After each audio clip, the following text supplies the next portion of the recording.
नितिन की छोटी सी किराने की दुकान। नितिन ग्राहकों से हंसकर बात कर रहा है, हिसाब लिख रहा है। सामान्य शहर का शोर। ये एक डरावनी और तनावपूर्ण स्थिति है। बाजार की चहल पहल अचानक गोलियों की आवाज से दहशत में बदल जाती है।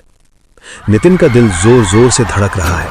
वो शटर को नीचे खींचने की कोशिश करता है, लेकिन उसके हाथ कांप रहे हैं। बाहर से रैट टैट टैट की आवाज फिर गूंजती है। लगता है AK-47 जैसी कोई ऑटोमेटिक बंदूक है, क्योंकि गोलियां रुक रुक कर नहीं बल्कि तेजी से निकल रही हैं। दुकान के अंदर बैठी बुजुर्ग अम्मा, जिनके साथ वो हिसाब मिला रहा था, चीख पड़ती हैं और मेज के नीचे छिपने की कोशिश करती हैं।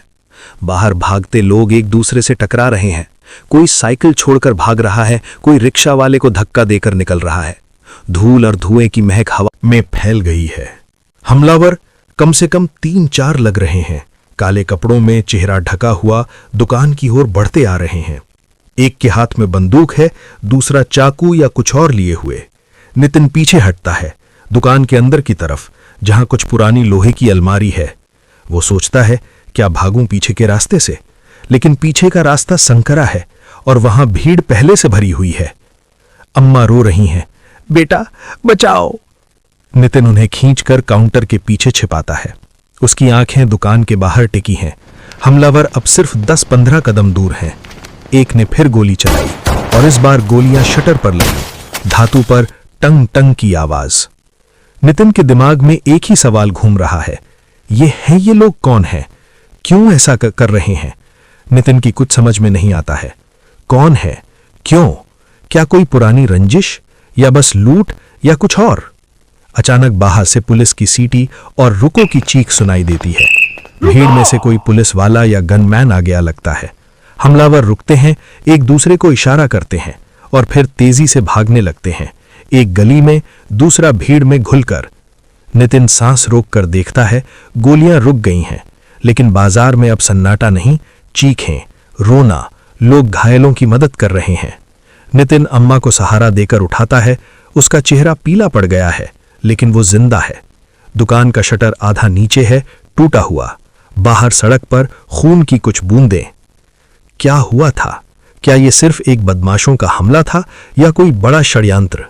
नितिन जानता है, अब ये सवाल पुलिस पूछेगी और शायद उसकी जिंदगी कभी पहले जैसी नहीं रहेगी। अगले दिन जब नितिन दुकान खोलने के लिए आता है, वो देखता है उसकी दुकान के पास बैठे 2 पुलिस वाले दिखे।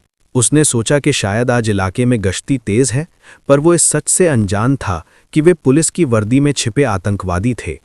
दुकान पूरी तरह खुलते ही उन दोनों ने नितिन पर हमला बोल दिया। नितिन जान बचाकर भागा और एक पुराने वीरान मकान में जा छिपा। वो मकान बरसों से खाली पड़ा था। हमलावर उसे ढूंढते हुए उसी मकान तक आ पहुंचे। खिड़की की दरार से उन्हें देख नितिन सहम गया। शाम ढल गई, पर वे वहां से हिले तक नहीं। नितिन के मन में बस एक ही सवाल था, मैंने कुछ किया ही नहीं, फिर ये मेरे पीछे क्यों पड़े हैं? खौफ में डूबी एक काली रात बीती। अगली सुबह हमलावरों ने मकान के आसपास की झाड़ियों और कमरों की तलाशी शुरू कर दी, पर नितिन एक ऐसी सुरक्षित जगह दुबका था जहां पहुंचना नामुमकिन था। 2 दिन बीत चुके थे। भूख और प्यास से नितिन की हालत बिगड़ने लगी। तभी उसकी नज़र एक पुराने जंग लगे फ्रिज पर पड़ी। उसे खोलते ही वहां पानी की एक बोतल और कुछ बिस्किट मिल गए। शरीर में थोड़ी जान आई तो नितिन ने तय किया कि वो इन्हें 5 दिन के हिसाब से थोड़ा थोड़ा खाएगा, क्योंकि बाहर 2 और हमलावर आ चुके थे। अब वे 4 थे और चारों मिलकर पागलों की तरह उसे ढूंढ रहे थे। नितिन को पकड़ने वाले लोग पुलिस वाले नहीं थे, बल्कि पुलिस की वर्दी में आतंकवादी थे। नितिन की सड़क किनारे बेशकीमती जमीन थी, लेकिन आर्थिक तंगी के कारण वो उसे बेचना चाहता था। नितिन जो दाम मांग रहा था वो वाजिब था, पर कोई भी उसे उतना पैसा देने को तैयार नहीं था। इसी बीच एक व्यक्ति नितिन के पीछे पड़ गया और बोला, भाई ये जमीन मुझे दे दो। नितिन राजी तो हुआ, पर उसने साफ कह दिया कि वो तय कीमत से कम में नहीं बेचेगा। उस व्यक्ति ने मजबूरी जताई कि उसके पास उतने पैसे नहीं हैं, जिस पर नितिन ने 2 टूक कह दिया, तो फिर रहने दो भैया।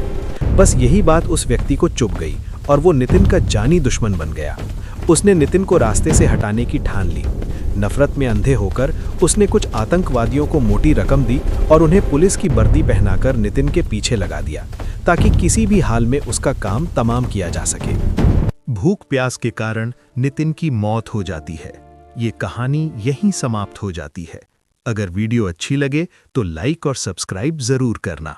कमेंट में जो भी आपके मन में सवाल चल रहा हो, कमेंट जरूर बताना।